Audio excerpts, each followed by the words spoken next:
PAD, que vous aviez densifié les villages en construction. C'est-à-dire que s'il y avait des espaces où vous pouvez construire, on allait construire.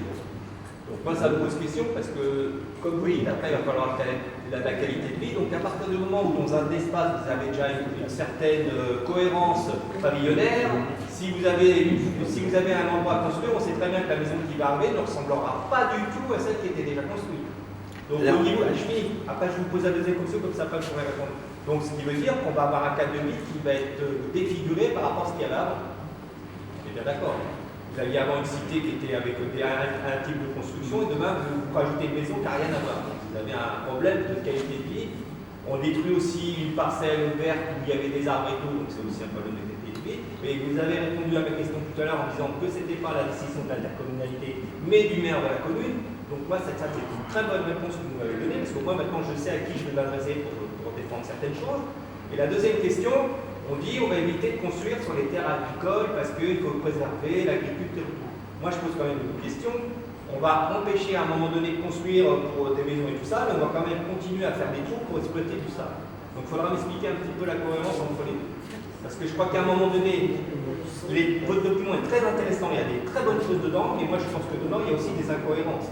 Et après je reviens un petit peu ce que disait le monsieur. Je pense qu'à un moment donné, sur certains projets qui vont concerner des riverains à un endroit précis, il serait peut-être bien aussi qu'on les invite à venir discuter de ce projet.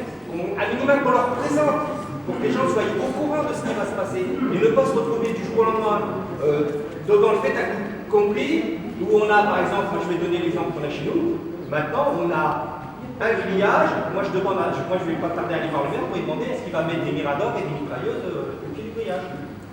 Alors, je vais répondre d'une façon. Je caricature le dernier morceau parce qu'à un moment donné, simplement sur le fait de densifier. Voilà. Bon, sur le fait de densifier, c'est une règle qu'on est obligé de respecter.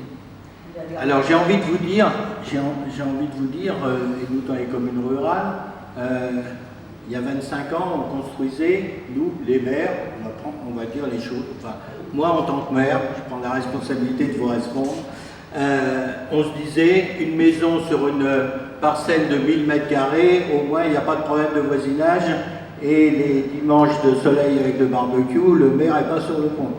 Je caricature, mais c'est ça. Aujourd'hui, on n'est plus du tout dans cette logique-là. Les nouvelles générations veulent plutôt des petits terrains et ne font plus de jardin, tondre la pelouse, ça ne les intéresse plus. Et donc, naturellement, la demande est à la densification. Sur l'autre sujet des terrains agricoles, la Chambre d'agriculture, à juste titre, nous dit ne construisez pas dans les champs de blé. Je caricature aussi, mais il y a une vraie logique. Quelquefois, les mêmes me disent pourquoi mon terrain n'est pas constructible. Et c'est un champ de blé. Ça, c'est aussi un sujet. La densification, dans nos milieux ruraux, on n'est pas trop pour. Voilà, on va vous donner la tendance. Simplement, c'est une logique de société qui fait que, voilà, donc on a prévu finalement d'augmenter la densification, mais d'une manière raisonnable. Alors, c'est vrai qu'à Donne-Marie ou à Bray-sur-Seine, c'est beaucoup plus visible que dans des communes très rurales. C'est vrai. C'est vrai parce que, je dirais, l'offre et la demande n'est pas organisée de la même façon. Mais dans la pratique, c'est ça. L'autre sujet par rapport aux terres agricoles, c'est-à-dire que quand vous allez conquérir des terres agricoles, vous passez devant une commission départementale où vous êtes obligé de justifier le fait que vous prenez des terres agricoles. En un mot, on vous demande pourquoi vous allez prendre des terres agricoles. Est-ce que vous n'avez pas une autre solution? Donc, si vous voulez, c'est assez strict comme démarche et c'est à prendre en compte. Et nous, dans les milieux ruraux, on a tout intérêt à prendre en compte ce problème spécifique au monde agricole. Il y avait une autre question.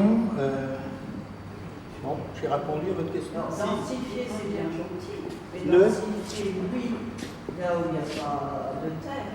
Mais densifier où il y a vraiment tout ce que l'on veut. Pourquoi densifier au Non, mais d'une façon générale, on va plus densifier, oui. Oui, on va plus densifier parce que, comment vous dire les choses? On a pris une augmentation de population modérée, je pense que ça a fait vraiment l'unanimité. Simplement, il faut préserver l'avenir. Si vous voulez, il y a un problème, il y a une notion finalement de consommation d'espace. Et votre PLUI, je vous le rappelle, il est pour un objectif de 10 ans. Mais il y en aura d'autres. Donc il y en aura d'autres. Alors je le dis aussi pour les gens qui ont des terrains qui ne sont pas constructibles aujourd'hui. Dans une révision d'un poste dans 10 ans, ils seront sans doute constructibles, pour certains, si vous voulez.